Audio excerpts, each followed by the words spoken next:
When you walk up to the vehicle with the key, this does have a proximity key system, and when you walk up to the vehicle, and it actually senses the key right now because it'll allow you access to the vehicle and unlock it, but it's not turning any exterior lights on, just no response whatsoever. But when you hit the unlock button here on the key, it will turn on the exterior lights, the front and back, but also you have the side illumination, illuminating from each side handle on the ground as an approach light. So you can navigate the ground as you approach the vehicle, make sure you see what you're stepping in, and also the headlights and tail lights, surface safety lights, as well as approach lights. When the vehicle's on, you do have the ability to turn off all the exterior lights using the headlight switch.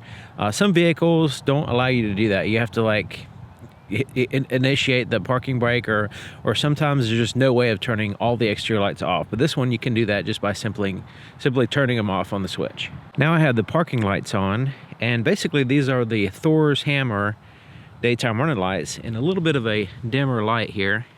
Still pretty bright. Let me turn the brightness down on the camera a little bit. Since they're LEDs, it's hard to get that flashing out. They don't flash in real life, but the camera's kind of making them look like they're flashing a little bit. But they look really nice. Nice sharp LED daytime running lights. There's also an amber side marker here in the front. The tail lights are also illuminated, and there's a red side marker here. They kind of wrap around the tail lights to the side as well, so they're visible. The side and the back. The tag lights are very bright, and they shine not only on the back of the vehicle so other cars can see you good, but also they kind of illuminate the ground a little bit as well, serving as an approach light. Now these are red tail lights. Camera makes them look a little bit different, but they are red. We turn the brightness down once again, and hopefully you can see how sharp and crisp these LED tail lights are. There's an amber turn signal here in the front, and it basically just replaces that Thor's Hammer with the amber color, and significantly brighter as well when it does that. There's also a turn signal indicator here on the side mirror. It's amber as well, and it's visible from the front, the side, and the back. The tail light turn signal is red, and it's on that lower portion. It's also LED. The upper portion is the brake light here, and then you have the reverse lights right in here.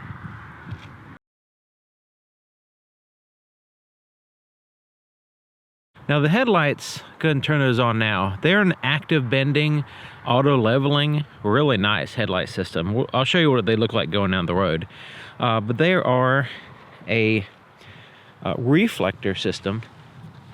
And once again, let me turn the brightness down quite a bit, because you can see it's a multi-reflector. It has reflectors there at the top and the bottom illuminating for the low and the high beams. And they move around, and the inner portion actually turns on when we turn on the high beams. But yeah, very impressive going down the road. We'll see that soon. The cutoff for the low beams is really low. So let me lower the camera right there. It's about 1.5 feet or 2 feet off the ground. Nice and low, so you can see the ground nicely, but it's not blinding oncoming drivers, so it stays below their eye level significantly. There's the low beams, there's the high beams. It also has automatic high beams. We'll see that while we're driving down the road. But now, since we have the high beams on, it's that inner portion that adds to the mix here and adds to the lights, and they are much higher position and give you better coverage. So the trunk area, the lighting here in the trunk actually has two lights. One back in here, right there in the center. Not very bright, but it does illuminate in that area. And then they probably realized that that's not enough. So they added this other light right here that kind of illuminates this way. But you can see the problem. As soon as you start putting things in here, you start having these very dark shadow areas. So over here is completely dark. over here is mostly dark. So not only are the lights not really that bright, but they just kind of like give you localized light. And they're in the center. So ideally you would have one here, here, that are very bright and spread the light out a lot, as well as one here underneath, at least one or two underneath the trunk area, kind of illuminating from the top down. So you have it inside the cargo area, but also kind of above it, shining down. Kind of helps out, because it's been a real big problem for me getting my equipment out. As soon as I lift the lid on my camera case there, it just blocks that light. So it's just, it really is poor lighting for me. It just really a big deal breaker for me trying to do stuff here in the trunk. It's not fun. The inside of the rear door does have a puddle light. So the approach lights that we saw underneath the handles on the outside, those are approach lights. This is a puddle light. So as you're coming to the vehicle, the approach lights help you see the ground. When you open the door and get out, the puddle light is underneath the door here and illuminates so you can see what you're going to step in getting out. There's also a very dim light. I don't know if you can tell. It's right in here in this pocket. It has a very dim illumination in that pocket. Then there's also here in the handle some illumination, if you can see that, and then the buttons here are backlit. There's floorboard illumination in the back seat as well, and the light's coming from either side of the sunroof, so there's a little light on each side, and it kind of illuminates this area. I'd say rather poorly, I guess. You have the backlit buttons here. Our door has the puddle light right here, illuminating the ground nicely. There's the pocket light. You can see it a little bit better when there's something in there. Backlit buttons here and here, as well as the light behind the handle there. It's rather dim, but it's when it's really dark, it's really nice to have just a little dim light here and there. Floorboard illumination as well, and the lights are coming from the center, and they're a little bit brighter here in the front, so it does a little bit better job, even with the black interior, of illuminating the front. I have the inside lights on, sitting in the driver's seat, and now I'm going to shut the door and actually move the vehicle to a darker location so we can kind of get an idea of what the lights are in here, because some of them are kind of subtle, but I really like them. So here in the door, we saw on the other side, it was kind of hard to see those pocket lights, but here you can see them just fine when it's darker. And the floorboard illumination is subtle, but yet really nice. So you can see my shoes here, it does illuminate them nicely. All right, and we have quite a few things going here. So let's start off with the backlit button. So there's the steering wheel, and then you can see them in the door to the left of the steering wheel, right there. And there's the gauge cluster, which is basically just a screen. Here's the other screen. I'll go into some of the settings here in a minute. And check out this Orifor's crystal shifter. It's also illuminated. Looking really nice. Check it out. Really impressive. Cup holders have illumination. It's subtle, but it's there. Especially when you put a bottle there. Let's go ahead and do that. Put a bottle there. It kind of illuminates the bottle as you get down to a certain, right there. So as you're driving, you have a little bit of illumination there, which is not going to blind you, but it's going to give you just some bearing, so you're not just reaching around in the dark while you're trying to find something. Now there's some backlit buttons here. Now this pocket, this compartment here is dark. There's no illumination in here. There's also some ports, USB ports and 12-volt power supply, that are also not backlit. They're kind of in this weird spot too. So not being backlit in a weird spot, not good. But you notice that you can see in here. I got my business card there. So there's light coming from up here. So if you follow that light up here, It's coming from right here. You can see these little guys right here and here. And I have them on maximum brightness. You can adjust the brightness or you can turn these off. But these are the little tiny things that I like to give you a little bit of light where you need it. And I do have the camera quite bright, so it might seem a little bit brighter than what it is. But that little bit of kind of ambience, a little bit of moonlight, so you can get your bearings, you don't feel like you're just sitting in the dark, to me helps out a lot. Glove compartment has a nice bright light, and it's in a good location so we can see the whole thing, so that's really good. It does have the auto dim rearview mirrors, and then the lights up here. We saw these little guys here and here, but check it out. The button to turn on all the interior lights on is backlit, and these are bright too. But you also have quick reading lights as well, here and here. You just tap the lens, and right where it wants you to tap, it has it outlined. So everything has a light so you can see it at night. Very important. Some vehicles completely miss the boat on that. And then the visor has a mirror with a little tiny light there, but it's only on one side, but it is pretty bright. The same thing on the passenger side. Okay, so let's look at the settings here. So there's the settings wheel. We pull this up, scroll down to the lights. And so the interior brightness I have set to maximum, and then it has interior light in so it has an intensity for the interior lights. Now this, what it's talking about, I'll show you. So this one on the bottom, it has high, low, and off. So I'm going to just put it on low, and you'll see what it does. So low turns that ambient light down, but also the floorboard illumination, that kind of stuff. Let's turn it off. When we do that, the floorboard illumination goes away, the door pockets go away, the ambient light goes away. But now we're just kind of have like the essential backlit buttons.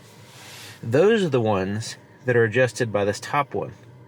So that's the interior brightness that we can adjust. And this adjusts the screens and the backlit buttons. There's the lowest setting, and then the highest setting. So we'll put that at low and that off. But you notice that the shifter is basically the same. So the shifter's a little bit brighter than everything else, basically. So we can adjust that. Make sure I get it right there. Here we go. Adjust that up. Put that on high. And now we have the full illumination of everything. Let's take a look at the camera. So hit that, and it's showing the reverse camera there. But let's go to the 360 camera so you can see the top-down view. Because when it's really dark, like right here on this left side, you know, you're kind of limited on what you can see. But since there's lights in the back and the front, you can see pretty good. It's just there on the sides that's a little bit limited. But let's go to the rear view camera there. Let's go to the front camera. And then the side camera there. So you can see that's significantly darker. That one you can see a little bit better because the light's shining over there.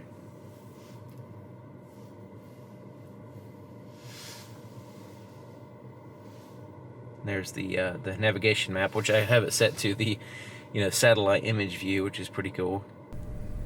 One thing I forgot to mention, it has the rear fog lights as well, and so they're pretty bright. And basically, the intention with those is to make sure other cars can see you when you're driving in dense fog or heavy snow or rain and that kind of thing.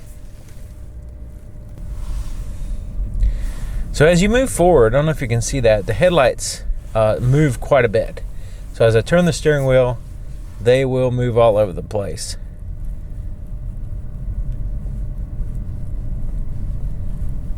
And you can see it a little bit better right here. So as I turn the steering wheel, they rapidly move. But they don't go that far to the left or right. So cornering lights would help out with that scenario.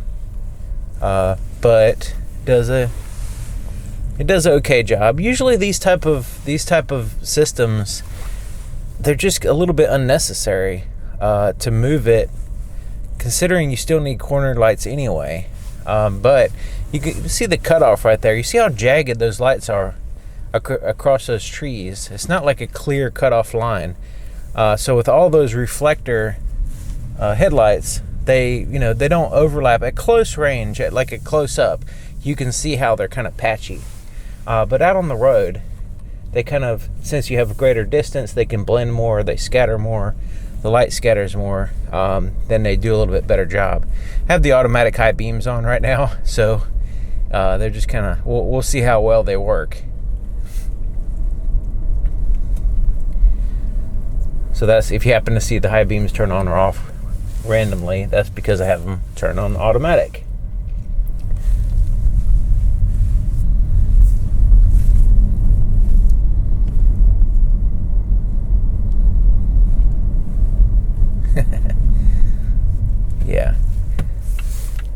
Yeah, let me know what you think about those active bending type lights. Because, most of the really good headlights that I've seen, usually just they're static lights, they don't move, and they just illuminate everything evenly. And usually the active bending just doesn't really add much to that. Not like a cornering light would. But we'll see how they look. So the cutoff is nice and low, but still we can see the ground good. So we're not shining any lights on the back of that person's head. And as we dip down and we see the road here, you can see there's a shadow there, and it's supposed to be more on the oncoming traffic lane, but it's a little bit on my lane as well, from what I can tell here. But still, I have pretty decent visibility with the low beams on. And they tend to go there on the sides quite a bit as well.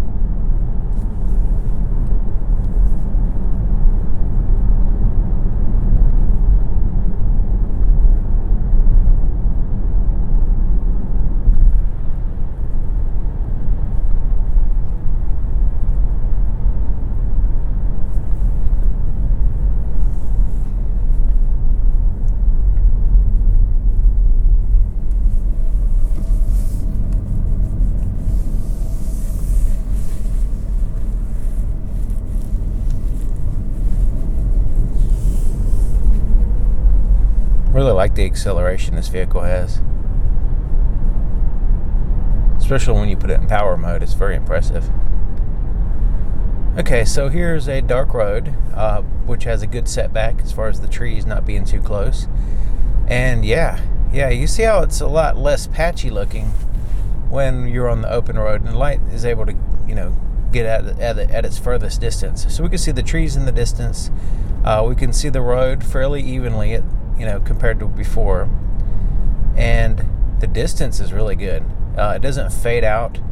That dark spot is completely illuminated with the high beams on, and the automatic high beams are doing their job right now, not flashing anybody. Alright, so there's another good view, a good distance view, where we can see at a good distance. We can see the trees even though they're far away, and the good spread on the road as far as the illumination there.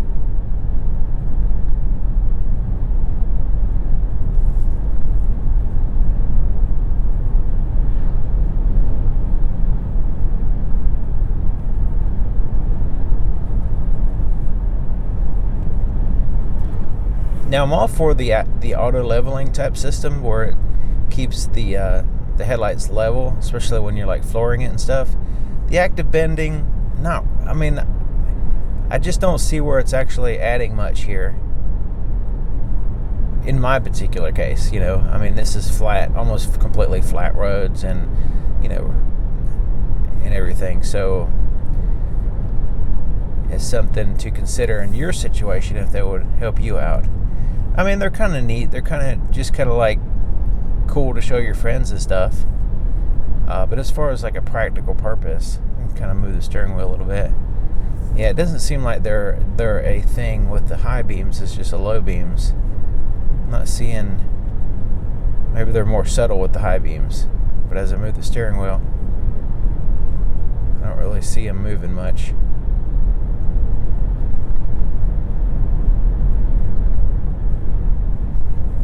But the low, yeah. But yeah, high beams are really good. Low beams are pretty good as well. And Volvo in general has been very impressive to me. I just connect with the brand. I connect with the styling, and I can, kind of, even though there's a lot of things that and to some degree deal breakers, which I wouldn't even buy one sometimes, I can still appreciate what they're going for, So yeah, Volvo is just, I guess I'm a little bit more biased towards Volvo in a way, I guess, because I just subjectively connect to the style and the features and the design a lot.